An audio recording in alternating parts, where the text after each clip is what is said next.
Bernardo Guimarães. Este seminário será apresentado por Amanda Ferreira Domingues, Gabriel da Silva Corres, Júlia Taísa do Prado Batista, Odair Fructuoso Júnior e Sabrina da Silva dos Santos.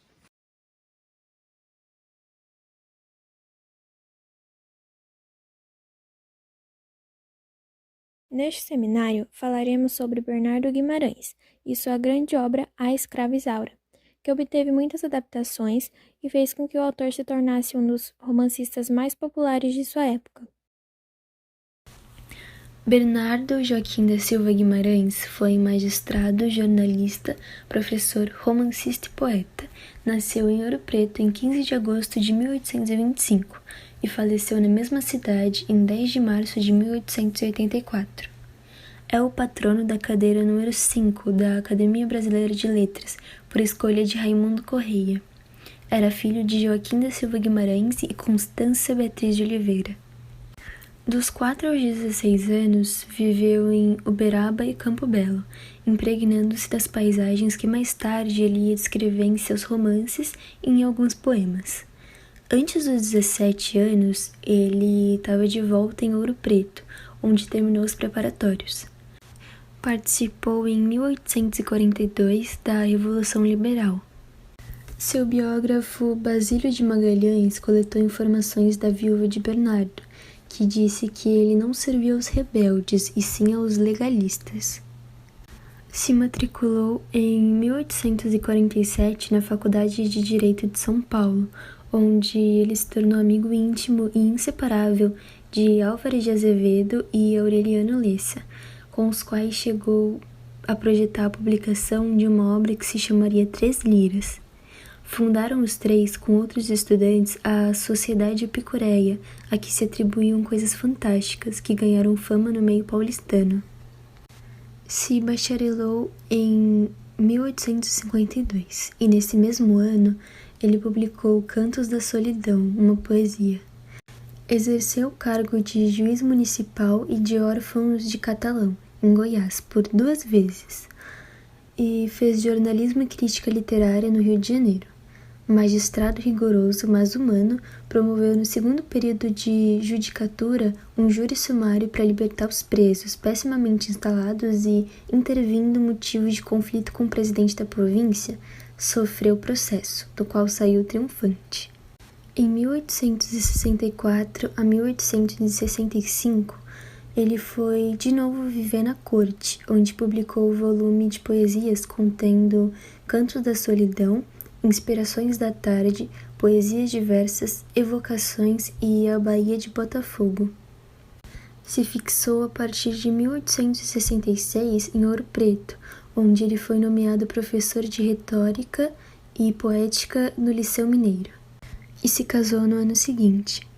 Em 1875, ele publicou o romance que melhor o situaria na campanha abolicionista e viria a ser a mais popular de suas obras, A Escrava Isaura. Dedicando-se inteiramente à literatura, escreveu ainda 4 romances e mais 2 coletâneas de versos. A visita de Dom Pedro II a Minas Gerais, em 1881, deu motivo a que o imperador prestasse expressiva homenagem a Bernardo Guimarães, a quem admirava. A Escrava Isaura. A Escrava Isaura é um romance publicado em 1875, escrito por Bernardo Guimarães. O romance é responsável pela fama do escritor, sendo reconhecido até mesmo pelo imperador Dom Pedro II. É um livro que obedece à sua escola literária, o romantismo, e apesar de caminhar para sua terceira geração, tratando de um tema mais realista, a obra pertence mesmo à segunda geração romântica, trazendo consigo muita idealização das personagens, um grande sentimentalismo e uma visão maniqueísta, onde não há profundidade psicológica, pois quem é mal é apenas mal e quem é bom completamente.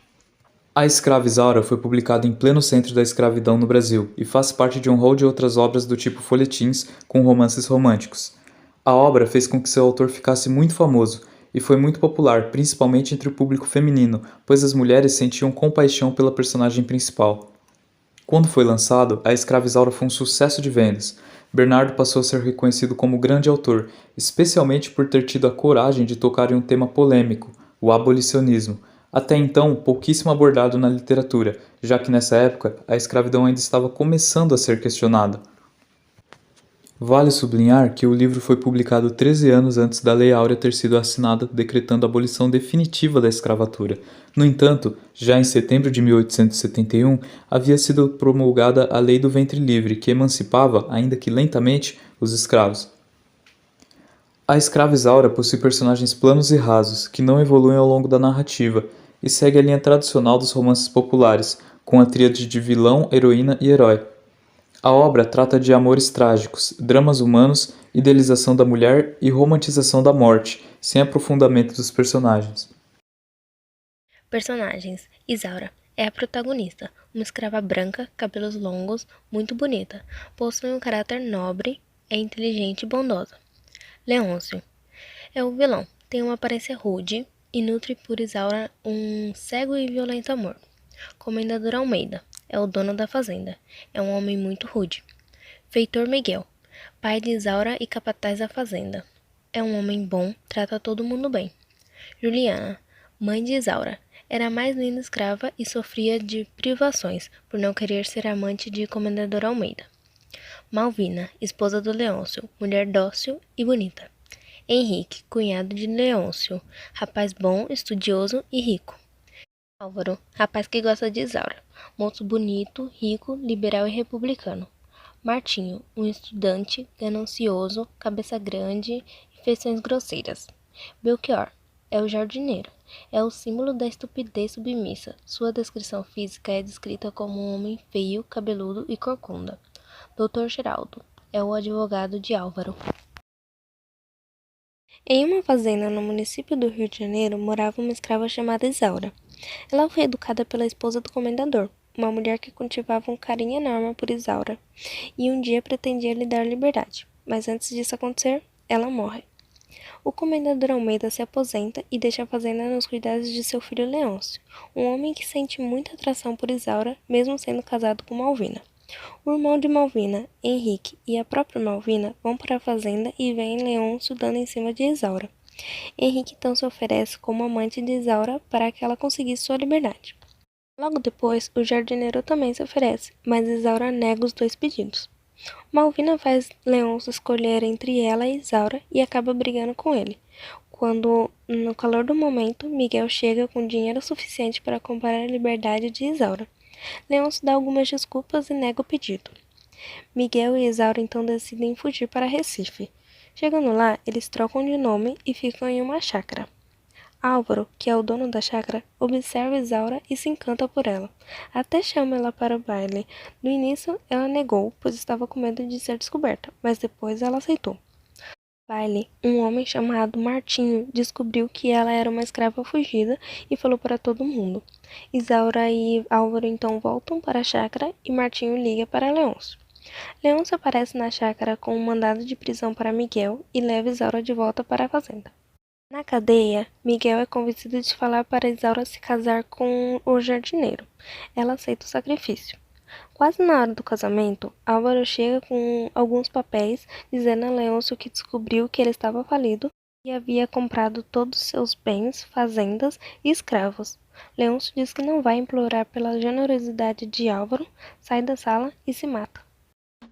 A Escrava Isaura é um romance romântico que apresenta uma narrativa em terceira pessoa e segue as convenções do romantismo no Brasil. A obra busca fazer um libelo anti-escravagista e libertário, no intuito de conquistar o imaginário popular.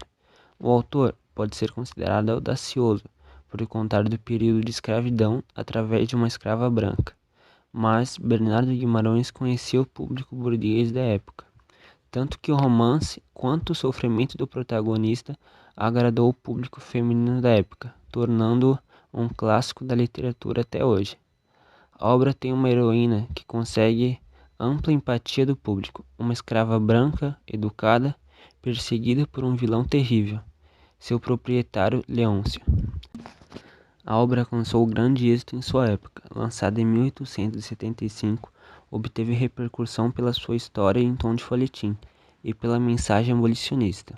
Era previsível, aliás, que as desventuras de sua protagonista, tratada como negra, embora branca, fosse tomada como símbolo do combate ao sistema escravista. Influências da obra Escrava Isaura. O romance foi um grande sucesso editorial e permitiu que Bernardo Guimarães se tornasse um dos mais populares romancistas de sua época. A obra conta com 2 adaptações para a telenovela. A primeira é A Escravizaura, 1976. É uma telenovela brasileira produzida pela Rede Globo entre 11 de outubro de 1976 e 5 de fevereiro de 1977. Ela é dividida em 100 capítulos. Essa novela foi produzida pelo novelista Gilberto Braga, com direção de Erval Rosano e Milton Gonçalves. A segunda adaptação é A Escravizaura, 2004. Essa é uma telenovela brasileira produzida e exibida pela Record TV entre 18 de outubro de 2004 e 29 de abril de 2005. Ela é dividida em 67 capítulos. Essa novela foi escrita por Tiago Santiago, com colaboração de Ana Maria Nunes e Altenir Silva. O responsável pela direção geral foi Erval Rosano. Uma curiosidade interessante é que, na época em que a novela Escravizaura foi transmitida na Rússia, eles haviam acabado de sair do regime ditatorial da União Soviética. Essa foi a primeira novela não manipulada que as pessoas assistiram após isso. Eles gostaram muito de assistir, tanto que no horário da novela as ruas ficavam praticamente vazias. O Corcunda de Notre Dame exerceu uma certa influência sobre a produção de Bernardo Guimarães. Ao estabelecer uma conexão entre a Escravizaura e o Corcunda, observando os elementos que compõem as narrativas, é possível notar a presença da literatura de Victor Hugo na obra Escravizaura, o que deixa transparecer ainda mais o diálogo que a literatura francesa e brasileira vem mantendo ao longo dos séculos, e como essa foi crucial para solidificar, do ponto de vista literário, a nossa identidade nacional. Influências do autor. Entre as obras que marcaram o romance regionalista está O Ermitão de Muquem, de Bernardo Guimarães, publicado em 1865 e sendo cronologicamente a primeira obra a marcar o estilo. Bernardo Guimarães, junto com Aureliano Lessa e Álvares de Azevedo, fundaram a Sociedade Epicureia. Essa foi uma sociedade estudantil criada em 1845.